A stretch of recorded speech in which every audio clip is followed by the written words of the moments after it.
Welcome to Unresolved, the podcast for customer experience leaders by customer experience leaders. In this podcast, we discuss how different companies view and measure their customer experiences, how they manage their teams, and then we dive deeper into the unresolved issues that they're facing today.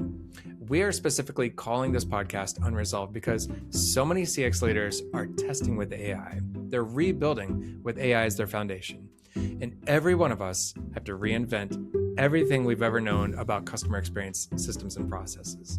You're not alone, so let's do this journey together.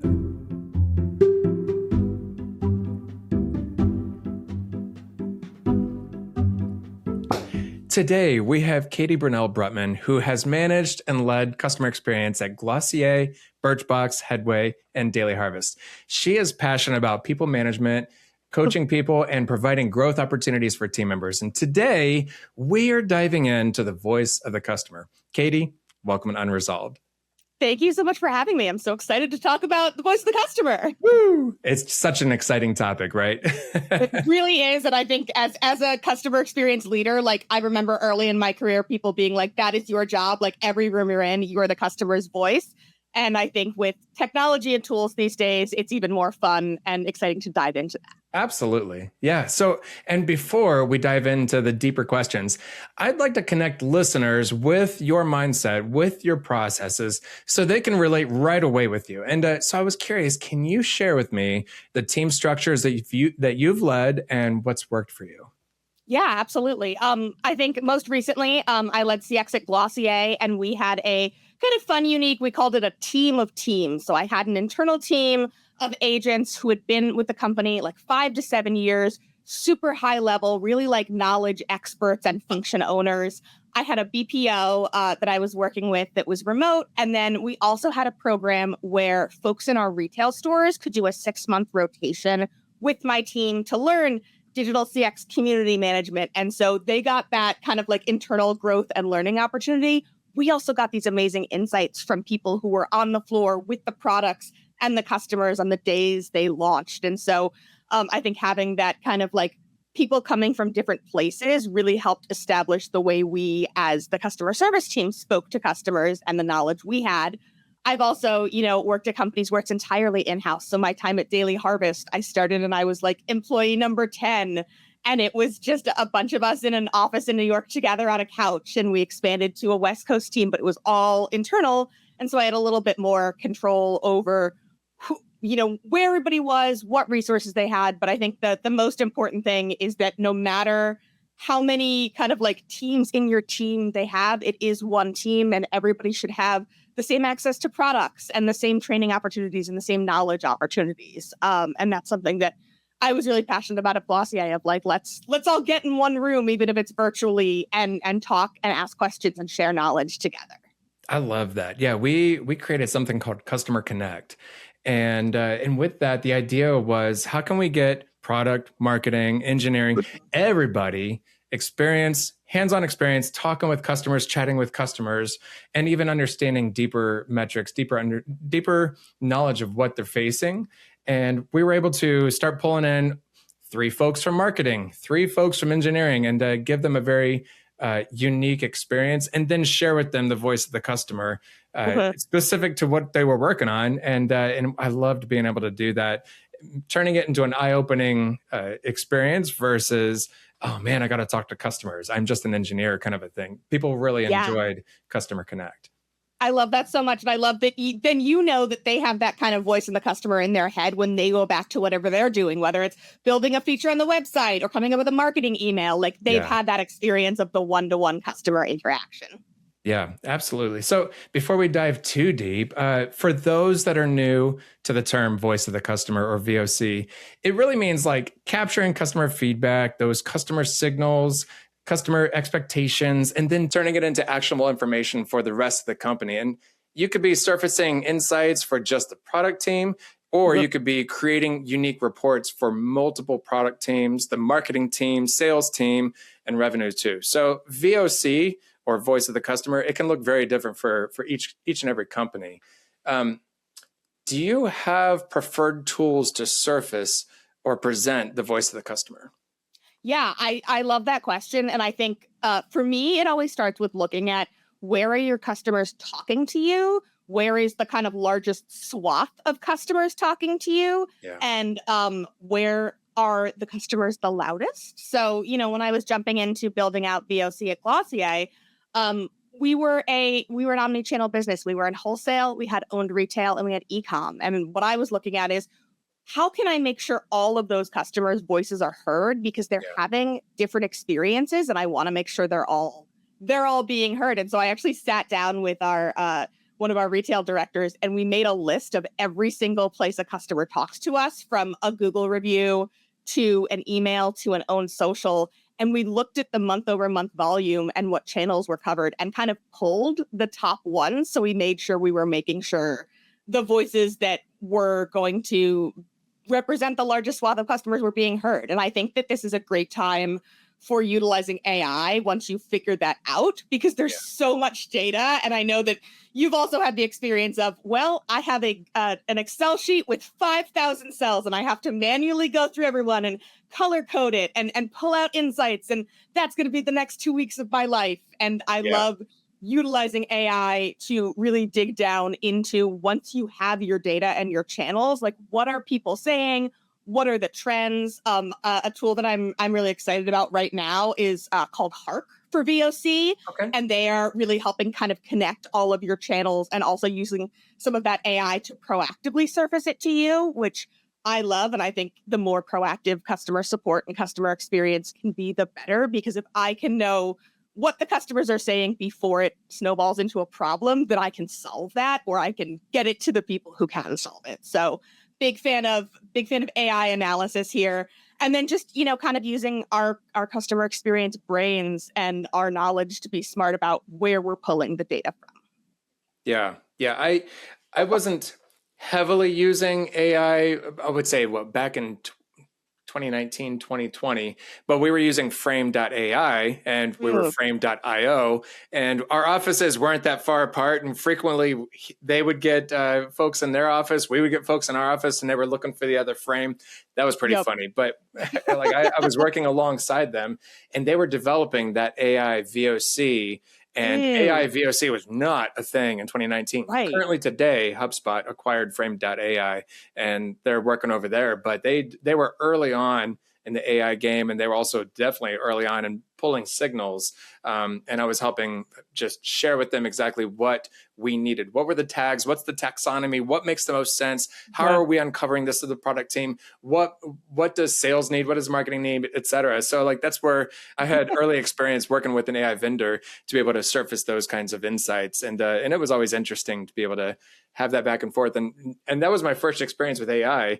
Uncovering VOC. Yeah. Oh, I love that. I love that it started with VOC, because I think that is where I'm like seeing companies start to pivot to now. I think a lot of them were like, we're going to build your customer facing agent. And what I'm always asking when I'm seeing demos is, okay, cool, but where are the insights? Like, I love that you can help talk to our customers, but can you tell me what they're saying? Like, how do I search for things? How do I tag things? Can you tell me stuff before I need to look for it? And I think more and more of those vendors are starting to be like, oh, VOC should actually be part of our product offering. Definitely. Yeah. And so shifting a little bit here. So companies say that they listen to their customers. And for those in the CS industry, you simply know that's not always true. So some terms that I've seen on marketing sites are customer centric, customer driven, customer led, but those phrases can only be accurate if they have a strong voice to the customer program, in my opinion. So what's the difference between a company that collects feedback and one that actually acts on it? Yeah, I have also had that experience before, and I've seen the like, customer experience is embedded in everything we do, and it's like, okay, but how? And nobody has an answer past that. And I think it's for me, it's a 2-point. One is there needs to be accountability into what are the action steps we're taking from this data, and like, who is seeing that through. And as the person who has run VOC, I often take that upon myself, and I tell everybody, I'm going to be really annoying, and I'm going to get status updates. I'm going to make a Jira tracker. Like, let's get ready. We're going to make this actionable. Yeah. But I think you also have to tell your customers when you've done something with the feedback. And I have sent the emails, and I'm sure we've all gotten the emails that are like, thank you so much for your feedback. We'll pass it along to the right team. And I just assume that those, go into a black hole somewhere. So when you can go back to those customers and be like, hey, remember that thing you wrote to us about a year ago? Well, we did it and we wanted to let you know. And if you want to go even further, we'd love to send you the new product. We'd love to give you a discount. We'd love to give you a behind the scenes or have you get feedback. Yeah. Because you're not telling the customers that you're actually doing something with the feedback, they will be less inclined to give you the feedback. And I think that that loop is the most important part to me. I love that. That's so good. If you don't tell people that you're doing something with feedback, why would they give you any more? Right, exactly. This is what I always say this about NPS is that everybody's like, oh, nobody reads the NPS surveys. And I would tell people Monday morning at Glossier, I would sit down with my coffee and I would pull up all of the NPS comments and I would personally read every single one. So I was like, if you leave a comment, I will read it and do something with it. I promise. Yeah. Yeah. And thinking about acting on feedback that you get. So you shared with me a story about in Glossier about a lipstick cap. Can you share with us about the lipstick cap? Yeah, this is, I think, one of when people are like, tell me about a time when you actually did something with VOC. And this was one of my favorites. And it really started with that kind of channel audit and people not really realizing all of the info and data CX had. And so after I had been running our VOC and we had a monthly meeting that was basically for department heads, and then we kind of opened it up to anybody who wants to hear about VOC, come to this meeting. We'll talk it through. You can ask questions. You can ask for specific data. And the product team came to me and said, hey, we want to do a deep dive into our top 10 SKUs. We know you have all this data. What can you pull for us?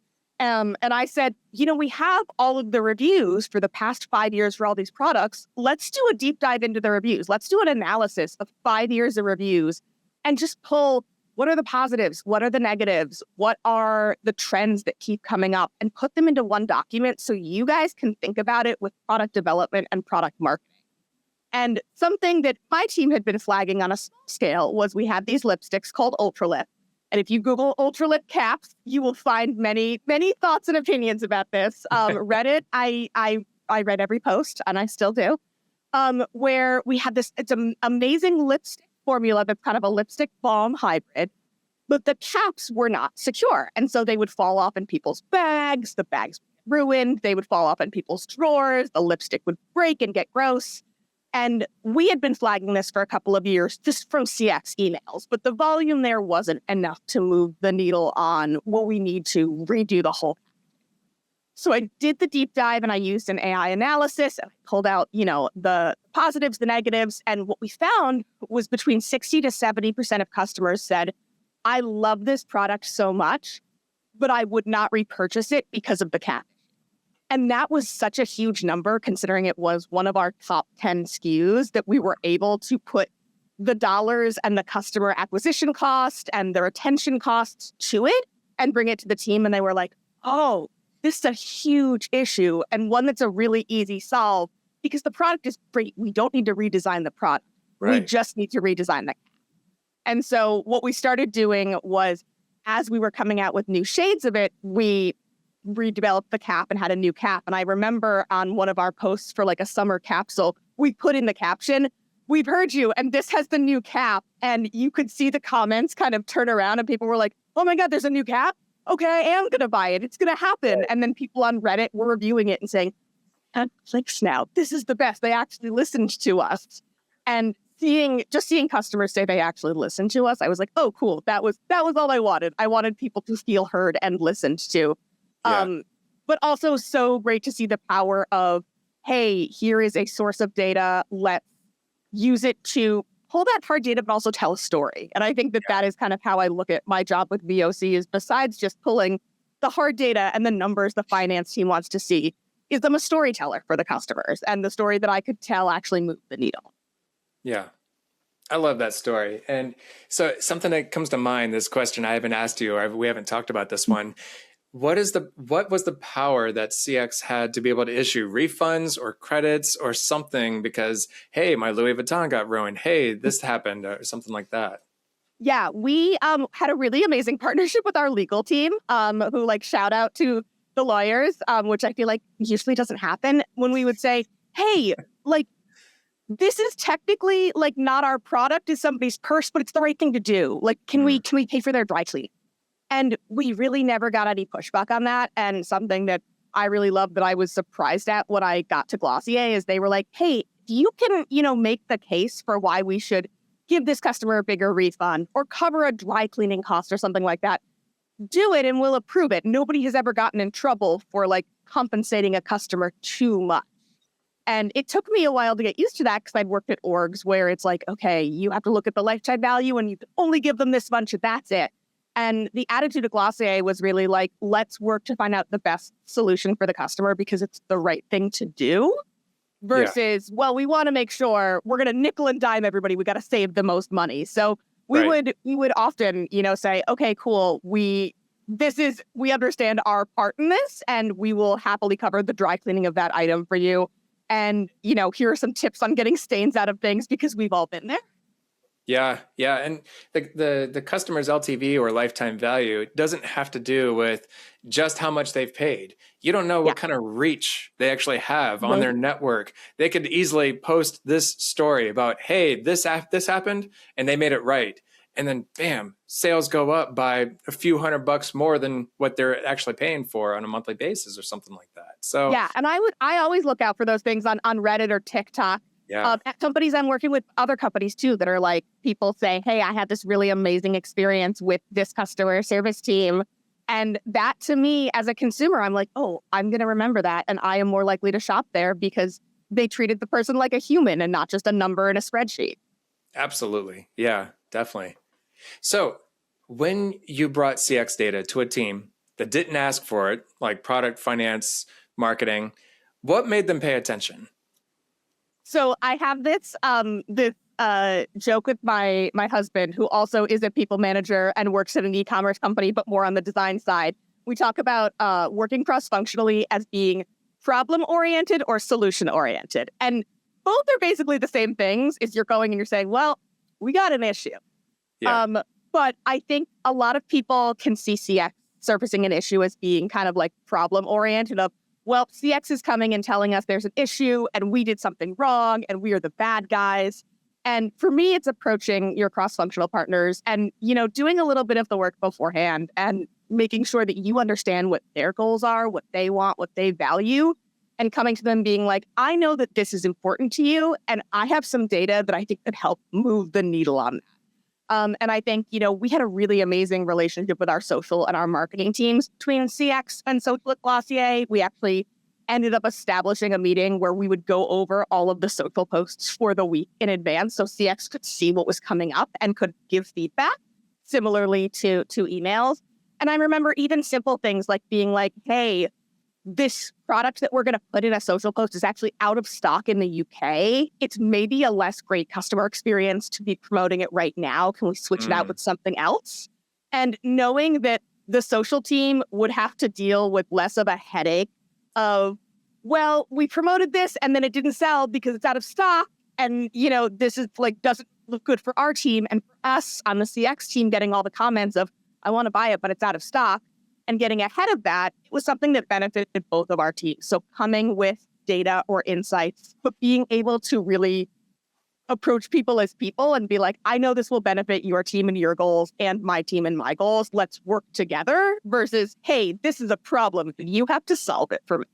Yeah, you meet them where they're at. And I think that early on in my career, I didn't really fully understand that. I just kind of said, you should be paying attention to customer support. You should be paying attention to the data that we're providing you. And whenever they wouldn't ask for it, I would get my feelings hurt. But that's not how it works. Not at all. Yeah. And it's really hard when you're so invested in the data as the person on the customer service, because you're like, well, obviously this matters. Why does nobody care? Yeah. That's exactly it. This matters 100% to me. Why are we at 10% for you? And the case is you're not meeting them where they're at because their product is focused on the product. They're not focused on, what does Brett think again? That's not at all the case. But I feel like with conversations that I'm having as an advisor to different CX leaders, that still seems to be the case in some like smaller company mentalities. And that's something I would just want to point out is meet them where they're at. And that is so important. If you want customer data to matter in your company, meet them where they're at. Yeah, and that's advice I always give to people who I think are kind of like early in their careers as CX leaders, because I'm sure you had this experience. Nobody really prepares you. You're like, oh, I know CX, and now you're in charge of CX, and you have to figure out how to make everybody else care about it. Is just have those conversations and establish those relationships early, and say, hey, marketing team, what's on your plate right now that's a problem? Like, can I help with anything? Because creating those relationships and establishing that trust is so important when you are in the weeds and you need to, push something, get something done, or you might need to ask somebody to help you. You might be really stuck with something and be like, man, if I could just get somebody in marketing to help me with this. And if you've established those relationships, it's so much easier. Yeah, love that.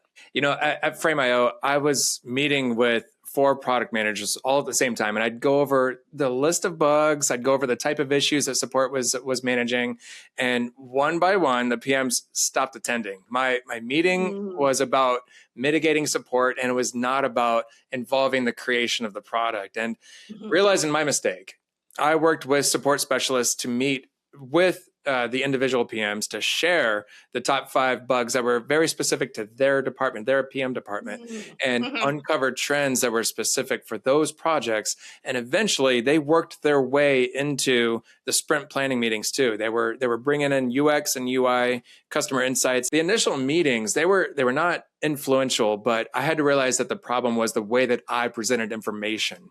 The issue was not the lack of interest by the PMs. You could change others by changing yourself. And I had to see these meetings through their eyes. Yep. Yeah. I had a similar experience. Actually, it's funny. I talk about data so much now.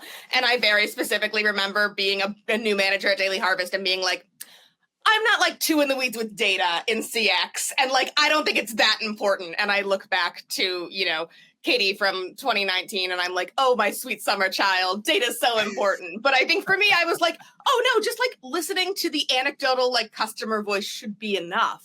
But realizing that was my perspective, and that somebody on a finance team or, an ops and logistics team, that's not how they process information. And so if I can pair the information that makes sense to me with the information that makes sense to them, they are so much more likely to engage with me and work with me. Yeah, measure what matters. Yep. How much influence does your team actually have on a product? And what does it take to go from being heard to actually changing something? I have been really lucky to work at companies where CX has a lot of influence. And I think Daily Harvest is a great example of this, where we had such an amazing relationship with our chefs that they would prep versions of smoothies in the kitchen, and the first people they bring it to was the CX agents, and they'd be like, okay, we've got 3 versions. Can you taste test them? And you tell us what you think the customers will like and what you think that they will not like, what questions they have. And we were actually like kind of the first ones on the like cross-functional taste testing list because they trusted our insights so much. And I think similarly, that was like a building up of trust. That was us really giving them data. And as soon as, a new product came out, this is what people are loving. This is what they're confused about. This is what we could change. And approaching them with, hey, we want to help you be better, and establishing that trust. But, knowing that we had a bowl that came out when I was there that was broccoli and cheese, CHEEZE, because it was vegan cheese. And one of the things that the CX team said is, we got to call out that it's vegan cheese because people are just going to think that we spelled cheese wrong and it's not vegan. So knowing, telling the team that like, this is a brilliant idea, people will eat this, but we need to pitch it the right way and have education the right way. And that became part of, the rollout of that product. And they still sell it to this day. It's still on the website. So clearly people did love that product. But, having people come to us and say, before we even release this, what does CX think? Is such a cool relationship to have. And I think as a CX leader, it's very cool for me to see my team realize that they have an impact on the product the customer experiences. And I think that is, we talked a little bit about people, leadership, and management, but I think that's one of the things that helps retain people on a CX team is when they can see and feel the impact of their work. It's not just I answer my 12 emails an hour and I'm in the weeds, but it's also, hey, I have the power to help shape the customer experience and the product that we're putting out there. So if a CX leader wanted to start a VOC program tomorrow with zero budget and no executive buy-in, Katie, where do they start? That's such a great question. And I'm gonna say you might need like a little bit of budget, but I'm gonna say it's a negligible amount of budget. My first thing is identify a low lift, high impact problem that needs to be solved. And I like to like actually write out a chart of like high lift, low impact, high impact. And I just spitball, and I will talk to my team and I'll talk to cross-functional partners and I'll be like, hey, what's a problem you wish you could solve? And this is actually an answer or a question that I always ask in job interviews too, is I'm like, if you had a magic wand and time and money were no object, what would you solve right now? Like, what would you just like take off your plate or fix? And do kind of a listening tour and figure out what are the things that like would move the needle that I could help do and basically be my proof of concept for why this is necessary. And I think getting that kind of CX buy-in before you even pitch it, but like learning what other people care about is such a big part of it. And then dive into your CX data and see if you can make the case for why and how to solve this. Because once you can show, oh, I've solved a problem with this thing that I think is important, people are going to realize that they can come to you for data, they can rely on you. You will have shown them how valuable this is, and you will get so much more. And I say maybe a little bit of budget because I think that that's where like, I have a personal Claude subscription that I use for let's analyze, the 5,000 cells of data in the Excel. So Katie, don't have to spend all weekend doing that. But yeah, I think if you have one system for AI analysis and you've got your Google Sheets and you're talking to your people, that's all you need. You don't need a fancy program to build it out. But I think once you show, using the customer data, we were able to solve this problem, it's a very easy conversation to be like, it would be great if I could have a VOC platform. That would be cool. And let me show you how much I could move the needle if I had these tools. Yeah. I think that it could be like twofold. One, my tagging taxonomy was too overgrown. And I wanted everything tagged with multiple tags. And then I'm like, why are we up to 5 tags per conversation whenever it doesn't really need that much volume? And then there's the autonomy that people give AI to say, oh, we'll just let AI take care of all the tagging and we don't condition it. We don't actually assess it. We just say, whatever it says, great, we'll roll with that. And it's that middle ground of, to your point, going to the people first and being like, what can I solve for you? What can I answer for you? Like, what is a question as you're building or as you're thinking about the future sprints? What do you want to know how people are using things? Yeah. And are we actually tagging it? Is there a way that we can measure that? Can we pull that insight? And now with AI, you could have a general tag and then dive a little bit deeper and say, like, let's just say iOS app. You could pull iOS and how they're using the product page or something like that. And so in that particular case, you could pull insights without having to have so many extra tags, but it's a balance between your overgrown tagging and then letting AI figure everything out for you, and then finding that middle spot of what works best for the company, what works best for you, the CX leader. Yeah, and I think that we're thinking work smarter, not harder too. Like there are ways to build some of that tag auditing into work you're already doing. I remember when we switched help desk platforms at Glossier, one of the things that we did was we were like, do we need all of these tags? Do we need to import all of them? Right. And that was a project. We had somebody go and audit all of our tags because we were going to have to import them anyway. Like, let's build this into the work. And I think that there are times when you can build additional things that will support your customer insights and your VOC into work that's already happening, which gets so much easier buy-in from your leadership. I have one last question for you here. And AI has made it faster to surface what customers are saying. But does it change what actually happens with that information? Like what's still unresolved in this loop? Yeah, I think that AI is an amazing tool to get the data that you need in front of you.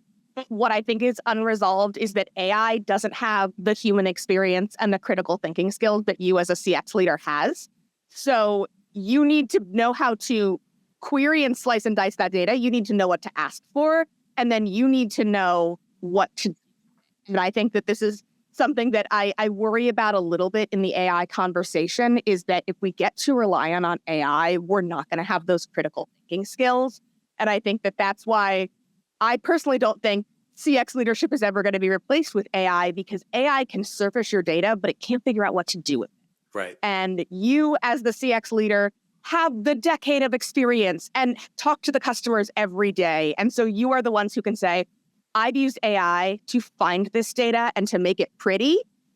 Here is what to do with it. And I think that that is what is still unresolved in the AI to the VOC data conversation, is that you need that person who is using their critical thinking skills and their lived experience to make those recommendations. Cati, I appreciate you taking the time to speak with me today, and I love your perspective on cross-functional influence. And you can connect with Cati on LinkedIn, and that link is down in the description. Cati, is there anywhere else that people can find you? Feel free to follow me on Instagram at Cati Brunell. I talk about a lot of things, but one of those things I talk about is great customer experiences. Thank you so much for having me. This was such a fun conversation, Brett. And I love that we are both CX data nerds at heart. Absolutely. Yeah, awesome. And so that wraps up today's episode. Subscribe to hear more incredible stories in the era of Unresolved. Have a great day and a productive week.